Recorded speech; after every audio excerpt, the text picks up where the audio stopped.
Well, it's severe weather season, and we've already had a very active start to 2025. So I'm here with Dr. Kelly Victory from the Wellness Company. Thanks so much for joining us. Thanks very much for having me, Tracy. You know, tornadoes, oftentimes we don't get a ton of lead time, even with all the forecasting tools that we have.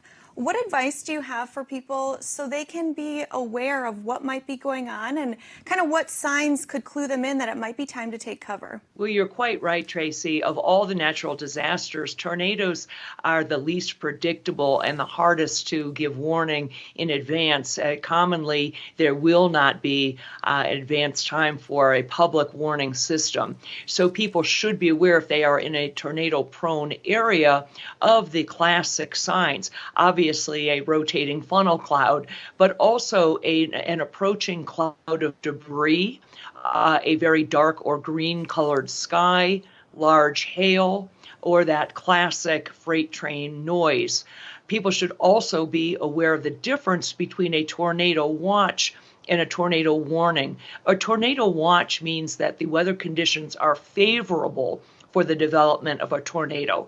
A tornado warning means that an actual tornado has been visualized or indicated on radar.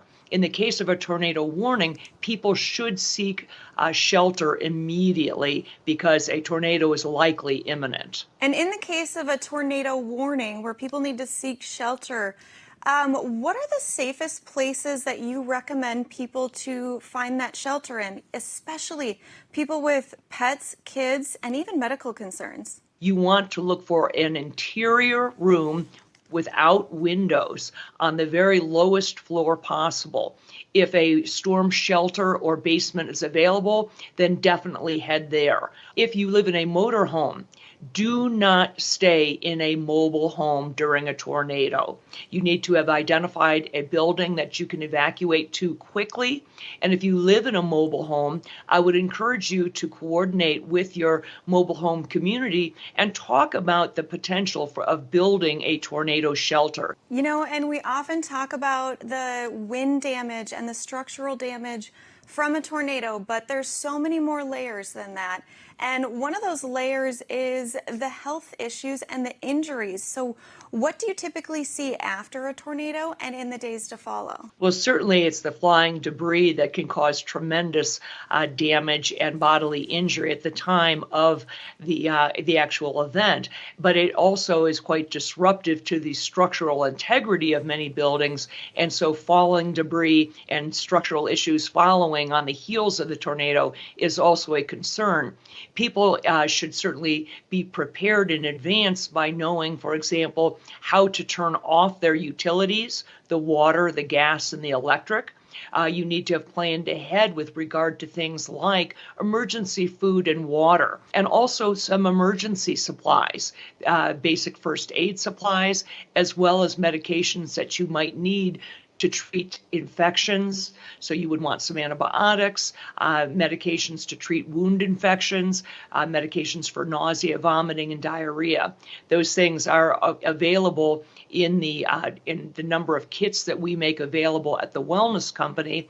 And I do not preach fear at all. What I'm talking about is rational readiness. Tornadoes impact a lot of areas, even areas that don't typically see them.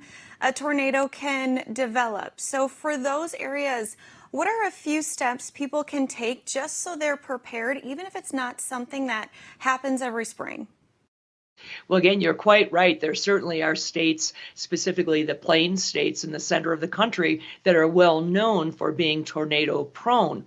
That said, tornadoes have been identified in 49 of our 50 states over the years, so no one is completely without risk.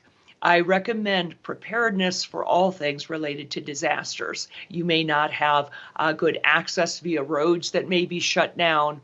And so having those supplies on hand in advance is very, very helpful. Thank you so much, Dr. Kelly Victory, for being here with us and giving us some insight and another angle as we get through severe weather season together. Thanks very much, Tracy. Go to twc.health/WNTV to order your medical kit today.